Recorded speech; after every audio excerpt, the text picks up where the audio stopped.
සංගීතඥ ආචාර්ය වික්ටර් රත්නායකයන් ඔහුගේ නිර්මාණ චර්යාව ඒ කියන්නේ ඔහුගේ මියුසිකල් අචීව්මන්ට් එක සංගීතාත්මක සාධනය මියුසිකල් බිහේවියර් කියන සංගීතාත්මක චර්යාව අපි ඒව ආපහු කියවන්න ඕන ඇයි වර්තමානයේ මේ අද දවසේ 2020 2021 ඉඳගෙන අපි ඔහු කියවන්නේ ඇයි ඒක අර 60 70 දශකවලට ආපහු යන්න තියෙන ශාංකාකූල තත්වයේ නොස්ටැල්ජියානු තත්වයේ හින්දා නෙවෙයි අපි එහෙම කියවන්න ඕන. ඔහු සම්ප්‍රදාය සිට නූතනත්වයේ දක්වා ඊටාම ශාස්ත්‍රීය උදීයමාන බලවේගයක් හැටියට පෙනී හිටින දැවැන්ත සෞන්දර්ය ව්‍යාපාරයක හිමිකරුවෙක් නිසා. ඒ නිසා තමයි ආචාර්ය වික්ටර් රත්නායකයන් අපි නැවත කියවිය යුත්තේ. සමාජ විද්‍යාවේදී උදීයමාන බලවේග කියලා කියන්නේ හිතවතුනි අතීතයේ ඉඳලා වර්තමානයට ඇවිල්ලා වර්තමානයෙන් අනාගතයට ඇදී යන ශාස්ත්‍රීය ජීව ගුණයෙන් ආටි වෙච්ච බලවේග තමයි උදීයමාන බලවේග. ආචාර්ය වික්ටර් රත්නායක වචනයේ පරිසමාප්ත අර්ථයෙන්ම එහෙම උදීයමාන බලවේගයක්. එනිසා ඔහුගේ සංස්කෘතික ඥානය සංගීතය සම්බන්ධයෙන් ඇති සත්‍යකටම අපි අනාගතයේ දරුවන්ට පවරා දිය යුතු වෙනවා. ඒ නිසා තමයි වික්ටර් රත්නායකයන් පිළිබඳව අපි ආදර ගීතණු වැඩසටහනෙහි මෙහෙම කතා බහක් සංගීත වේදාත්මක කතා බහක් තනන්නට ඕනේ කියා කල්පනා කළේ. ආචාර්ය වික්ටර් රත්නායක සූරීන් පිළිබඳව අපිට විනාඩි 45කින් කතා කරලා ඉවර කරන්න බෑ. ඔහු මහා පුරාවතක් මහා ආඛ්‍යානයක්. ඒ ආඛ්‍යානය කියවන්නට මේ වැඩසටහන නරඹන ඔබට උත්තේජනය සහ අභිප්‍රේරණයක් ලබා දීම පමණයි අපි අරමුණ. වික්ටර් රත්නායක සූරීනි ඔබේ ගීත අහපු දවසේ ඉඳලා පුංචි කාලේ ඉඳලා අපට තිබෙච්ච ලොකුම ප්‍රශ්නේ තමයි ඔබ 1900 විතර ඉඳන් ශතවර්ෂ ගණනාවක ඉඳන් මේ තිබිච්ච මහ පොළවේ තිබිච්ච සෞන්දර්යාත්මක රිද්මාකාරය ඔබ ඔබේ කරගන්න. ඔබ විවිධ සංගීත සම්ප්‍රදායන් ඇසුරු කරනවා. උත්තර ಭಾರತೀಯ රාගධාරී සංගීතය, දක්ෂිණ ಭಾರತೀಯ සංගීතය, අපරදිග ලුහුවාදී ආර්ය සංගීතය, ජන සංගීතාරවල වෙන චූල සම්ප්‍රදායවල. හැබැයි ඔබ ඒ සේරම පුදුම විදිහට කීකරු කරගන්නවා ඔබේ විදිහට. අන්න ඒක තමයි අපිට තියෙන ප්‍රශ්නේ. ඔබ කොහොමද මේ හපංකම කරන්නේ? නිර්මාණකාරයෙක් මම හිතන්නේ තමාගේ නිර්මාණකරණයට බහින්න කලින් අවට ලෝකේ සිදුවන්නේ මොකද්ද කියන එක පොඩි විමර්ශනයක යෙදෙන්න ඕන. ඒ කියන්නේ ඒ අය නිර්මාණකරණය කරනකොට මූලාශ්‍රයයට අරන් තියෙන්නේ මොනවද? අන්තික නාද වශයෙන් භාවිතයේදී ඒ ස්වර ඛණ්ඩ එහෙම නැත්නම් ඒ වාද්‍ය භාණ්ඩ කෙසේ මෙහෙවලා තියෙනවද? කෙසේ මේ නිර්මාණ ඔහුගේ නිර්මාණ තුළට මේවා ආයඳාගෙන තියෙනවාද කියන ඒවා ගැන මම හිතන්නේ වැටහීමක් අවබෝධයක් ගන්නට වෙනවා නිර්මාණ සංගීතයේ යෙදෙනවා නම්. ඒක නිසා මම හිතනවා 1950 ගණන් වල ඉඳලම මම විදේශගත සංගීත ආශ්‍රය කරනවා. ඒ කියන්නේ සමහර විට බීතෝවන්ලාගේ චයිකෝස්කිලාගේ ස්ට්‍රෝස්ලාගේ වෙන්න පුළුවන්. එහෙම නැත්නම් ඉන්දියාවේ අති සාර්ථක නිර්මාණකරුවෝ වන නෞෂාද්ලා සංකර ජයකිෂන්ලා මේ වගේ සංගීතඥයන්ගේ නිර්මාණ කෙසේ සිදු කොට ඇද්ද? එහෙම නැත්නම් කෙසේ මේවා මුහු කොට ඇද්ද? ඒ කියන්නේ සංගීත භාණ්ඩ හැසිරවීමේදී මොන ආකාරයට ඒවා සංවාදනාත්මකව මිශ්‍ර කොට තියෙනවා කියන ඒවා සංගීතඥයෙක් මම හිතන්නේ ඇහැරලා බලන්න ඕන. ඉතින් ඒ බලපුවාම තේරෙනවා මේ අපි තනි වෙලා නැහැ කියලා. අපිට තනි වෙන්නට බෑ. මොකද භාෂාව හා සමානම දෙයක් තමයි සංගීතය කියන්නේ. විවිධ භාෂා අපි පරිහරණය කරනවා නම් ඒවා ඉගෙන ගන්නට වෙනවා.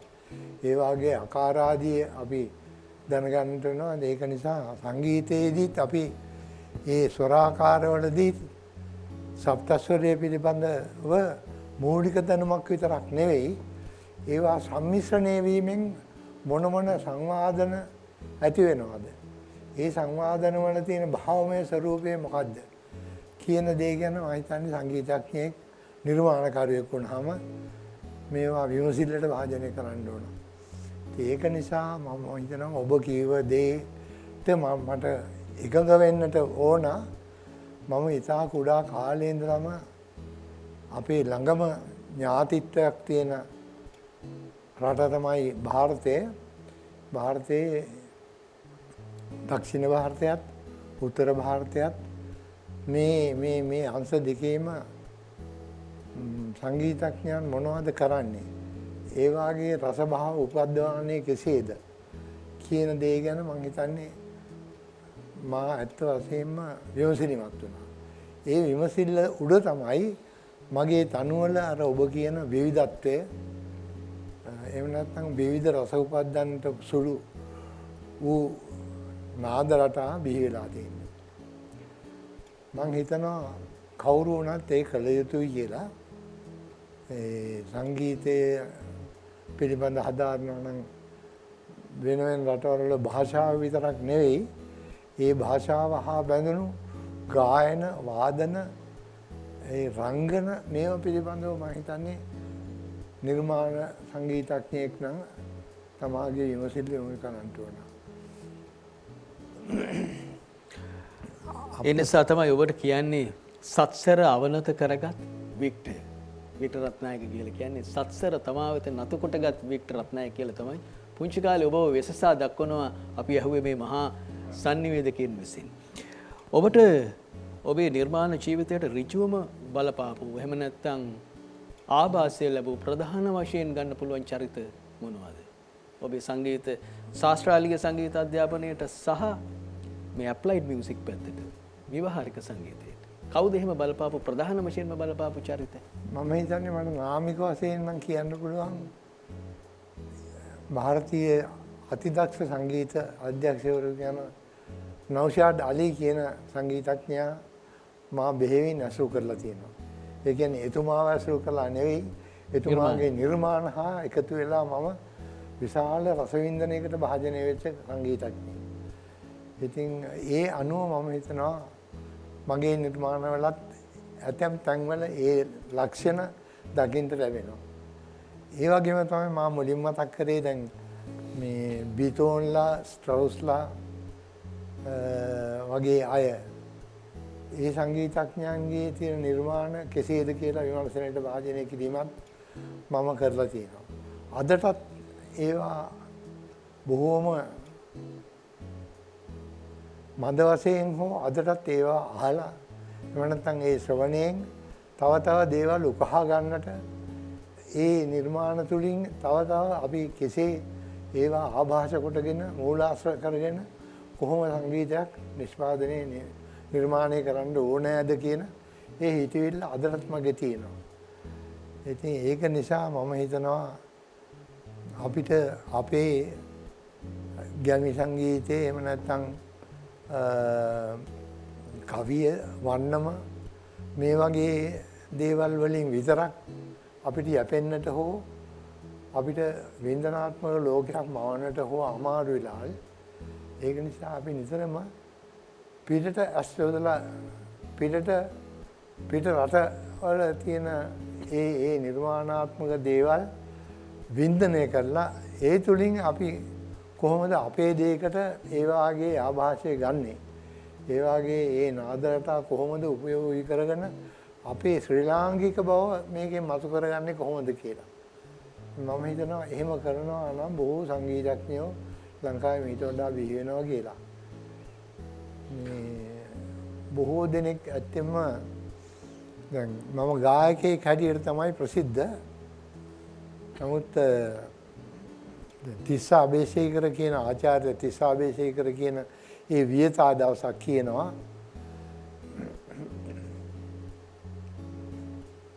මෙතරම් චිත්‍රපට ගණනාවක සංගීතයේ සපයලා තියෙන චිත්‍රපට සංගීත අධ්‍යක්ෂකවරයෙක් වශයෙන් වික්ටර් මීට වඩා හුඟක් දුර යන්න තිබුණා. මොකද කියන එක මම දන්නේ නැහැ කියලා එහෙම නොගියේ. ඒ කියන්නේ මම හිතන්නේ ඔහු චිත්‍රපට කලාවට බෙහෙවින් නැඹුරුලා හිටපු ශිල්පියෙක්. ඒ වගේම අතිදක්ෂ චිත්‍රපට කතා රචකයෙක්, දෙවස් රචකයෙක්, චිත්‍රපට අධ්‍යක්ෂ කෙනෙක්. ඒක නිසා ඒගොල්ලන්ට හිතෙනවා ඇති මේ අපේ රටේ ඉන්න මේ පුංචි මිනිස්සුත් ඒ වගේ නිර්මාණාත්මක ලෝකයේ තව ඉදිරියට යන්නට ඕන කියලා. ආචාර්ය තිස්ස අබේසේකරයන්ගේ ප්‍රශ්නය තමයි මමත් ඔබෙන් අහන්න හිටියේ ඊළඟට. තිස්ස අබේසේකරයන් සඳහන් කරනවා විවිධ අවස්ථාවල ඔහු මා සමගත් විටින් විට කියා තිබෙනවා. ඔබ මාතරාච්චි, ශ්‍රී මදාරා, අනුපමා, පොඩිමල්ලි, හුලවාලි, බාඳුරාමල්, රජගෙදර පරවියෝ, තවලම වගේ චිත්‍රපට රසක සංගීත අධ්‍යක්ෂකවරයා. සමහර වෙලාවට තිස්ස අයියා අපිට කියනවා සමහර වෙලාවට ඔහුගේ කටහඬේ තියෙන අනුරාගී ස්වරය නිසා ඒකට වැහුණාද සංගීතඥයා කියලා. එහෙමත් සමහර වෙලාවට කියනවා. ඔබේ මధుර ධ්වනිය, ඔබේ ගායකයා කියන චරිතය වැඩිපුර ඉස්මතු වීම නිසා. හැබැයි කෙසේ වෙතත් ඔබේ සිනමා සංගීතය ගැන නම් ඇත්තටම ප්‍රාමාණික කතා බහක් ලංකාවේ සිද්ධ වෙලා නැහැ. ඒක මදි. එහෙම අපි කතා කරලා තියෙනවා මදි ඇත්තටම. විශේෂයෙන් අනුපමා, පොඩිමල්ලි, මාතරාච්චි වගේ චිත්‍රපටවල ඔබ තනු ගීත ඒවා අපිට කවදාවත් අමතක කරන්නට බැරි සුවිශිෂ්ට සිනමා කෘතීන්. සිනමා රූපී සංගීතය ගැන ඔබේ අදහස මොකක්ද? අත්‍යවශ්‍යම සිනමාව කියලා කියන්නේ සංගීතඥයෙක්ගේ නිර්මාණයක් නෙවෙයි. එය චිත්‍රපට අධ්‍යක්ෂකවරයෙක් කළ යුතු දෙයක්. නමුත් ඔහුගේ ඒ රසභාව නිෂ්ප්‍රත්‍ය එක්කලා බිහි වෙලා තියෙන දේවල් බලනකොට මම හිතනවා චිත්‍රපටියට බොහෝ ලදිකම් නෑදෑකම් කියන ඥාතිත්වයක් තියෙන අනෙක් ශිල්පියා තමයි සංගීත අධ්‍යක්ෂකවරයා. ඉතින් එයාට නොසෑහෙන විදිහේ භාෂාව පිළිබඳ ඒ වගේම චිත්‍රපට කලාව පිළිබඳව සිනමා අධ්‍යක්ෂකවරයා පිළිබඳව ඔහු මේ දෙන්නට හදන පණිවිඩය මොකක්ද කියන එක මම හිතන්නේ සෑහෙන දුරකට හිතට අරගෙන තමයි චිත්‍රපට සංගීතයේ යෙදෙන්න ඕන. දැන් බොහෝ අය හිතනවා චිත්‍රපටයක ගීත ජනප්‍රිය වුණාම ඒ චිත්‍රපටය සාර්ථකයි කියලා. නමුත් චිත්‍රපටයක සංගීතය කියලා කියන්නේ ගීත නෙවෙයි. ගීත ඇතුළත් වෙනවා. නමුත් ඊට එහා ගිය තව පසුබිම් සංගීත ක්‍රම තියෙනවා. ඉතින් ඒවායේදී ඒ චරිත පිළිබඳව අවබෝධ කරගන්න ඕන. එතන චිත්‍රපටයේ කතා රචකයා හෝ අධ්‍යක්ෂකවරයාට අවශ්‍ය මොන විදිහේ භාවමය ප්‍රකාශනයක්ද මේ රූපමාලාවට අවශ්‍ය කියන එක පිළිබඳව විශේෂ වැටහීමක් අවබෝධයක් ඒ දෙදෙනා අතර තියෙනවා නම් විතරයි චිත්‍රපටයක සංගීතයේ සාර්ථක වෙන්නේ.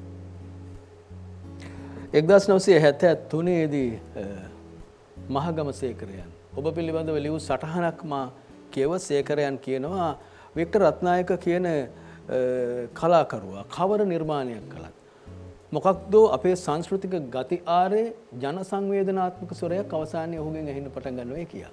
හැම නිර්මාණයකම ශ්‍රී ලාංකික ගුණයක් ඇහෙනවා කියා. දැන් මට තියෙන ප්‍රශ්නේ මේකයි. දැන් ඔබ සංගීතය ඉගෙන ගන්න කාලයේදී ලංකාවේ ජන සංගීතය කියලා විෂයක් කොහෙවත් ඉගෙනුවේ නැහැ. දැන් ඔබ අපේ සෞන්දර්ය කලා විශ්වවිද්‍යාලයේ ඔබතුමා ආදි ශිෂ්‍යයෙක්. දැන් අපි නම් ජන සංගීතය කියලා විෂයක් ඉගෙන ගත්තා. අපිට ඉගෙනුවා. හැබැයි ඒකල එහෙම එකක් තිබුණෙත් නැහැ. ලංකාවේ ජන සංගීතයේ තියෙන රස නිෂ්පත්ති ප්‍රයෝග ගැන කොහෙවත් එහෙම ශාස්ත්‍රීය ඉගැන්වීමක් තිබුණෙත් නැහැ. එහෙ කිසිවක් නැතුව ඔබ කොහොමද එහෙම ජන සංවේදනාත්මක ස්වරයක් ලීලයක් ඔබේ මේ නිර්මාණවලට ඔබ හොයාගත්තේ? ඒ ජන හඬ ඔබ කොහොමද උපද්දවා ගත්තේ? ඇත්තෙන්ම ජන හඬ කියලා කියන්නේ රටක භාෂාව එහෙම නැත්නම් කලාව එහෙමත් නැත්නම් මිනිසුන්ගේ ඇවතුම් පැවතුම් චර්යා ධර්ම සංස්කෘතිය කියන කොටසට වැටෙනවා. එතකොට එහෙම වුණාම නාදයේ පිළිබඳව කිසියම් වැටහීමකට එන්න වෙනවා මේක අපේ කියන්නේ කොහොමද කියලා. දැන් ඒක සිංහල ශ්‍රී ලංකාව විතරක් වෙන්න බෑ. දැන් ඒක චීන රටේ සංගීතඥයත් හිතන්න වෙනවා. ජපන් රටේ සංගීතඥයත් හිතන්න වෙනවා. ඉන්දියාව, ජර්මනිය මොන රට ගත්තත් ඒ රටේ තියෙන සංස්කෘතිකමය මේ ස්පන්දනයක් තියෙනවා.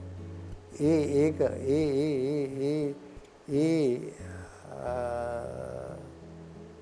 බව තේරුම් අරගෙන තමයි කලාකරුවෙක් වැඩ කරන්න ඕන. එතකොට තමයි අපිට මේ අපේ කියන දෙයක් නිර්මාණය කරන්න හැකි වෙන්නේ. දැන් ඔක කලාකරුවා කියලා කිව්වම සංගීතඥයා විතරක් නෙවෙයි. චිත්‍රපට නිර්මාණකරුවා හෝ එහෙම නැත්නම් චිත්‍ර ශිල්පියා හෝ මේ ඕනෑම කෙනෙක් තමාගේ ජාතිය පිළිබඳව තියෙන ස්පන්දනය හරියට තේරුම් ගන්න ඕන. තමාගේ රටේ සිංහල මිනිහාගේ ඇවතුම් පැවතුම් මොනවද? ඔහුගේ චර්යාධර්ම මොනවද? ඔහුගේ රැකියාව මොකද්ද? ඔහු කතා බහ කරනකොට ඒ රිද්මය මොකද්ද? ඕනෑම භාෂාවක රිද්මයක් තියෙනවානේ. ඒ රිද්මය මොකද්ද කියන එක තේරුම් අරගත්තාම මම හිතනවා ඒකට උචිත වෙන නාදාවලිය මොකද්ද කියන එක සංගීතඥයෙක් නම් ඔහුට තේරෙනවා. ඒක තමයි ඒකේ රහස. ඒ කියන්නේ පොදු ජන මණ්ඩපයේ තියෙන සුසංවාදයේ තේරුම් ගැනීම. දැන් මේක බොහෝ නිර්මාණ ශිල්පීන් රත්නායක මැතිතුනි මේක අරගන්න මෙහෙම අර දැන් ශතවර්ෂ ගණනාවක් තිබිච්ච ජනනාද මූලාශ්‍ර සීමිත ස්වර සංකලනයක් විතරක් අරගෙන ප්‍රවර්ධනය කරාට ජන කියන එක ඔය මට්ටමට මතු කරගන්න බෑ. හැම කෙනෙකුටම සංග්‍රහවාදී ස්වරයෙන්. දැන් ඔබේ නිර්මාණවල අපි ඊගාවට මේ විස්මයට පත්වෙන තව කාරණාවක් තියෙනවා. ඒ තමයි ඔබේ වැඩවල ඔබේ කීස් පාවිච්චි කරන එක. මේ ස්වර කලාපයන් ඔබ පාවිච්චි කරන එක. එතකොට දැන් සෑහෙන කාලයක් ලංකාවේ ගීත අපි අහගෙන ඉන්නකොට අපිට හැදෙන උද C1 හදාපු ගීත CF G වගේ පොඩි සීමා සහිත ස්වර කලාපයක තමයි සැරිසරලා තියෙන්නේ. ඔබ තමයි මේක වෙනස් කරගෙන ලංකාවේ පළවෙනි වතාවට. ඒ කියන්නේ සාස්වරය එහෙම නැත්නම් C කියන නෝට් එක මූලාශ්‍ර කරගන්නවා. ඒක සයන්න හැටියට ගන්නවා. සයන්න හැටියට ගන්නවා. සා හැටියට ගන්නවා. ඉතින් එතන ඉඳලා සප්තස්වරයේ ගොඩනගනවා. එහෙම නැත්නම් මධ්‍යමයේ ගන්නවා. සා මා කියලා. ඒ අරගෙන මධ්‍යමයේ ඉඳලා ඉහළට ඔන්න ස්වර සප්තකය හදා ගන්නවා. ඉතින් එතකොට ඉබේම ස්වරවල සීමාවක් ඇති වෙනවා. සීමාවක් ඇති. ඒ සීමාව පන්නන්න ඕන සංගීතඥයෙක්.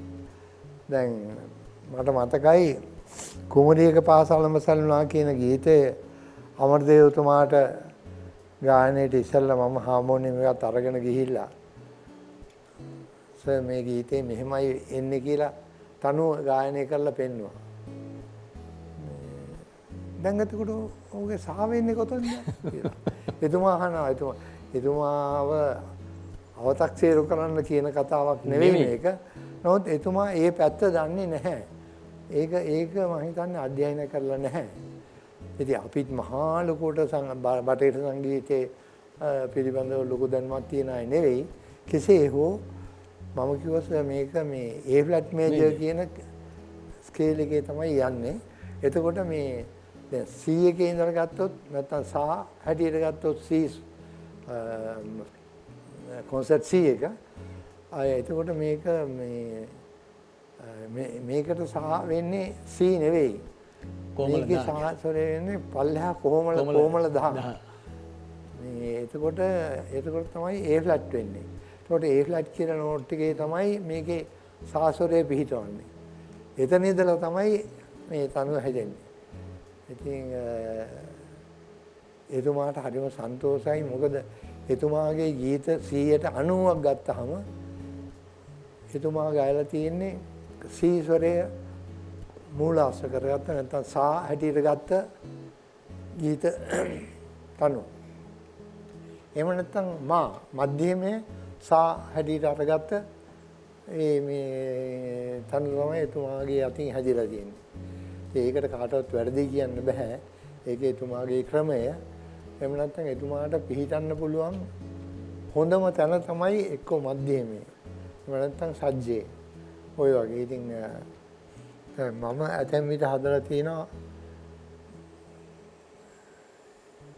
A minor කියන කී එකේ තමයි යන්නේ. දැන් සඳකන් වැසිලා කියලා ගත්තාම A minor කියන පිච් එකේ තමයි මේ ගීතේ පිහිටන්නේ.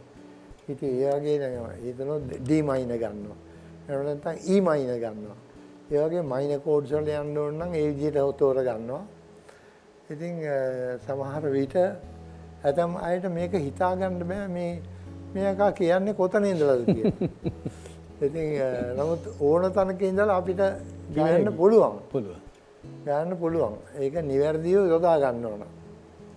ඉතින් මම හිතන්නේ සංගීතය ගැන මෙහෙම කතා කරලා මදි. ඔබ කිව්වා මේකට විනාඩි ගානක් ගත කරලා බෑ. සමහර විට සම්මන්ත්‍රණයක් පවත්වන්න වෙනවා. දීර්ඝ කාලීන වැඩක්.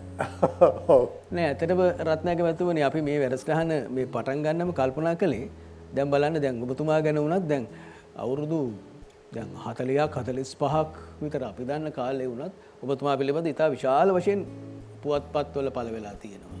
ඊට පස්සේ ගුවන්විදුලි හා රූපවාහිනී වැඩසටහන් නිර්මාණය වෙලා තියෙනවා. අපි මේ සංගීතයේ හදාරන අවධියත් අපි බලනවා ආචාර්ය වික්ටර් රත්නායකයන්ගේ නිර්මාණ වේදේ. මේ ඇප්ලයිඩ් මියුසික් කල්චරොලොජි එක කොහොමද අපි හොයාගන්නේ? ඒක අපිට අහුවෙන්නේ.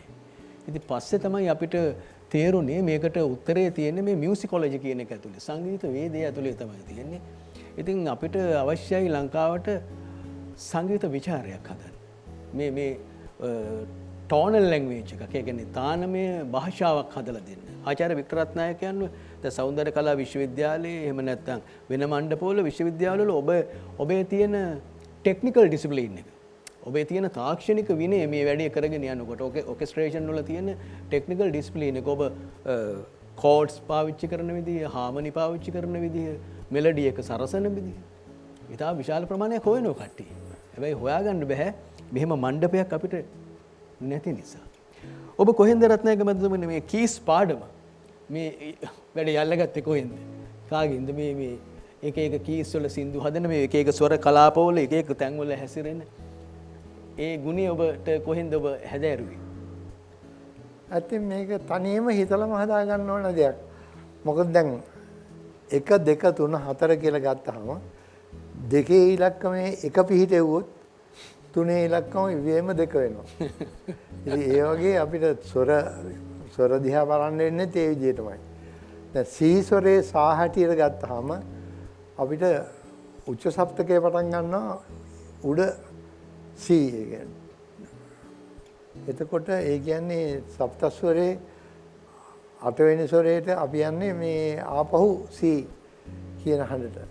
නමුත් සප්තකයක් ඉහළ. ඉතින් ඒ වගේ අර අනිත් එක තනුවක් හදනකොට මේ තනුවේ අපි උපරිමයට යන්නේ කොතෙන්ද? ඒ කියන්නේ උඩම ස්වරයට කොතෙන්ද යන්නේ? පල්ලෙහාම මේ මන්ද්‍ර සප්තකේ කොහාටද අපි මේ තනුවේ දුවන්නේ? ඒ තනුව ගෙනියන්නේ කොහාටද? ඒ ගෙනියන්නට ඕනෑ තැන අපි පිහිටනවාද හරියට? භාෂාව අනුව නම් මේක අපිට හිතන්න පුළුවන් දැන් ගම්භීර එහෙම නැත්නම් හරබර කියන තැනට එන්න නම් පල්ලෙහා මේ ස්වරයකට යන්න ඕනෑ කියලා. ඒ කියන්නේ සුදුසරයෙන් පහළ අපි මේ මන්ද සප්තකේ යන්න ඕන කියලා. එහෙම නැත්නම් උච්ච සප්තකේ උඩ යන්න ඕන කියලා හිතනවා. ඒ මේ පදමාලාවේ අනුව පදමාලාවේ කියවෙන්නේ මොකද්ද? ඒ අනුව අපි යන්න ඕන කියලා හිතනවා. ඉතින් ඔය වගේ මේ ලාල් මම හිතනවා මේක අපි දෙන්නට විතරක් මෙතන කතා කරලා තේරුම් කරගන්නවත් එහෙම නැත්නම් අපේ රසික රසිකාවයන්ට තේරුම් කරන්නවත් විදිහක් නැහැ. මොකද ඒ තරම් මේක පුළුල් විෂයක්. හැබැයි රත්නායක මැතිතුමනි අපි කල්පනා කරනවා මේක උගන්වන්න ඕන. දැන් අපි අපේ දරුවෝ ඉස්කෝලේ යවනවනේ. දැන් ඒ වගේ රටේ ජනතාවත් ඉස්කෝලේ යන්න ඕනේ කියලා අපි හිතනවා. මේ බුදුවිට අපි සංගීත අධ්‍යාපනය ලබා දෙන්න ඕන. දැන් අමාරුම දේවලුත් අපි උගන්වන්න ඕනේ. දැන් ෆෝන් එකක් ගත්තාම ස්මාර්ට් ෆෝන් එකේ තියෙන සමහර ඒවා තේරෙන්නේ නැහැ. හැබැයි ඉගෙන ගන්නවා. ආච්චිලත් මම කහටගස්සිගලිය පැත්තේ මම දැකලා තියෙනවා මේ SMS එහෙම යවනවා ස්මාර්ට් ෆෝන් වලින්. එතකොට ඒ වගේ දැන් මේක අපි කියලා දෙන්න ඕන රටේ ජනතාවට. දැන් ඔබතුමා වගේ මහා සංගීතඥයෙක් අපිට වැදගත් වෙන්නේ ඒ නිසා. ඔබතුමාගේ නිර්මාණ ඇතුලේ මහා දැවැන්ත විශාල කල්චරොලොජි එකක්. දැන් ලෝකේ වෙන රටවල් වල නම් ඇත්තටම ඔබතුමා වගේ සංගීතඥයෙක් හිටියනම් මහා විශාල තැනක ඔබතුමාව කියවනවා. පුළුල් පරාසයක තබා කියවනවා. ඉතින් කෙසේ නමුත් අපිට අපි බලාපොරොත්තු වෙනවා ඒ පිළිබඳව පුළුල් කතිකාවක් අද හෙට නෙමෙයි අපි ආසයි ආචාර්ය වික්ටර් රත්නායකයන් නමින් ශාස්ත්‍රාලීය ආයතනයක් තැනෙනවා නම් ඔබේ නිර්මාණ වේදය කියවන්න ඇකඩමි එකක් හැදෙනවා නම් එතනට ඇවිල්ලා අපිට කියලා දෙන්න පුළුවන් වේවි එතකොට වික්ටර් රත්නායකයන්ගේ ක්‍රමවේදය අපිට අතිශය වැදගත් වෙන්නේ මේ දේශජ නිමිත්ත. දැන් හුඟක් දේවල් අරගෙන අපේ කරගන්නේ කොහොමද කියන ප්‍රශ්නය ඇතුලේ අතරමං වෙලා ඉන්න ඕනේ ලංකාව. ඒක ප්‍රතිභාව පිළිබඳ ප්‍රශ්නයක්. රත්නායක මහත්මයා මට කියන්නකෝ උත්තර ಭಾರತೀಯ රාගධාරී සංගීතය ඔබට බලපාපු විදිහ. ඔබ සංගීත විද්‍යාලයේ ඉතාම දීප්තිමත් ශිෂ්‍යයෙක්. HDS ජයසේකර මැතිතුමාගේ මුල් කාලේ තව ගුණපාල පෙරේරා මැතිතුමාගේ නුතු බිගිරි. ගුණපාල පෙරේරා මැතිතුමා හිටියා. ගුණසේන සිල්වා මැතිතුමා හිටියා. ඒ වයලීනේ. වයලීනේ. ඔබ ගායනයේ හැදෑරුවේ. ගායනයේ හැදෑරුවේ. ගායනයේ හැදෑරුවේ ඔබ කාගෙන්ද? ගායනයේ හදාරපු කීප දෙනෙක්ම ඉන්නවා මම හිතන්නේ ජයසේකර මහත්තයා ගැන කතා කරන්න ඕනේ මොකද සෞන්දර්ය විද්‍යාලයේදී එතුමා රසවත් හෝ එහෙම නැත්නම් අර්ථපූර්ණ භාවමය ගීත ගායකපු කෙනෙක් නෙවෙයි. නමුත් එතුමා හරියටම කොහොමද ස්වර මත හඬ පිහිටවන්නේ කියන එක. ඒ මූලික දැනුම එතුමා මට දුන්නා. ඉතින් ඒක නිසා ඊටත් ඉස්සෙල්ලා මම ඇත්තෙන්ම කිය යුතුයි සිරිල් පෙරේරා මහත්මයා ගැන මගේ මුල්ම ගුරුවරයා මේ MGP කලායතනයේ මහනුවර එතුමාට හැකියාව තිබුණා වයලීනේ තබ්ලාව සිතාරේ එස් රාජේ වගේම ගායනයේ මේ සියලු විෂයන් අතරේ මම හිතන්නේ ඔහු ඊටාම අතිදක්ෂ විදිහට මේවා හුරු කරගත් කෙනෙක්. මම හිතන්නේ විදේශගතව කිසි හැදෑරීමක් කරලා නැතුව ලංකාවේම ඉඳගෙන මේ පොතපත පිළිබඳව දැනුම ලැබලා ඒවා පරිශීලනය කරලා කියවලා සංගීතය පිළිබඳ වැටහීම අවබෝධය ශ්‍රවණයෙන් දැනගෙන මම හිතන්නේ මේ භාණ්ඩවල නිතර මේ අභ්‍යාසයක් කරපු සංගීතඥයෙක් නිසා වෙන්න ඕන. මම හිතනවා ඒ දක්ෂකම ඔහුගේ පුත්‍රයා ආනන්ද පෙරේරා මහත්මයාට තියෙනවා. නමුත් මගේ ගුරුතුමා තරම් ඉහළට එතුමාට යන්න හම්බුනේ නැහැ. කොහොම හෝ සිරිල් පෙරේරා මහත්මයා ගැන මම විශේෂයෙන් මතක් කරන්න ඕන. එතුමාට තියෙන දැනුම අනිත් එක තමයි සංගීතයේ විෂය පිළිබඳව විතරක් නෙවෙයි. භාෂාව පිළිබඳ විදේශ භාෂාවන් පිළිබඳව ඉතාම හොඳ දැනුමක් අවබෝධයක් තිබුණා. ඉතින් ඒක නිසා මම හිතනවා ඔහු ප්‍රසිද්ධ කියන තැනට නාවාට ඔහු ඉතාම හොඳ සංගීත වේදිකයෙක් කියලා. ඒ කියන්නේ තමා දැනගත්තාට බෑ තව ගෝලයින්ට මේක දෙන්නේ කොහොමද කියන එක. බෙදා දෙන්නේ කොහොමද කියන දැනුම ඒක හුඟා දෙනෙකුට නැහැ. ඒක නිසා මම හිතනවා සිරිල් පෙරේරා මහත්මයා ඒ අතින් අතිදක්ෂ සංගීතඥයෙක් කියලා. ඔහු ගෝලයින්ට ඉගැන්වුවේ සරිගම පදනී විතරක් නෙවෙයි. එහෙම නැත්නම් දහදින් දින්දා කියන තාල පද්ධතියේන මූලික මේ තාල ස්වර නෙවෙයි. ඒ කියන්නේ ඒවා අවිභාගීය සමාජයේ කොහොම ජීවත් වෙන්නේ කියන එක. එහෙම නැත්නම් මේ සමාජයේ ඇහෙන හඬවල් මොනවද? මිනිසුන්ගේ සිතුම් පැතුම් මොනවද? අන්න ඒ අනුව මේ තමාගේ ශිෂ්‍යයෝ හිතන්ට පුරුදු කරා. ඉතින් ඒක නිසා තමයි මම හිතන්නේ මේ නිර්මාණකරණයේදී මට උඟාක් ඉවහල් වුණේ මේ අපිට සංගීතයේ සරිගම පදනී විතරක් නෙවෙයි මේ සමාජයේ තියෙන චාරිත්‍ර වාරිත්‍ර පවා එතුමා අපිට ඒ පිළිබඳව දැනුම දුන්නා. ඒක නිසා මේ මගේ මේ නිර්මාණවල ඒ ಗುಣ දකින්න ලැබෙනවා කියලා මම හිතනවා. ඔබේ නිර්මාණවල ඔබ වැඩි වශයෙන් භාවිත කළ එහෙම නැත්නම් ඔබ වඩාත් අභිරුචිය පළ කරන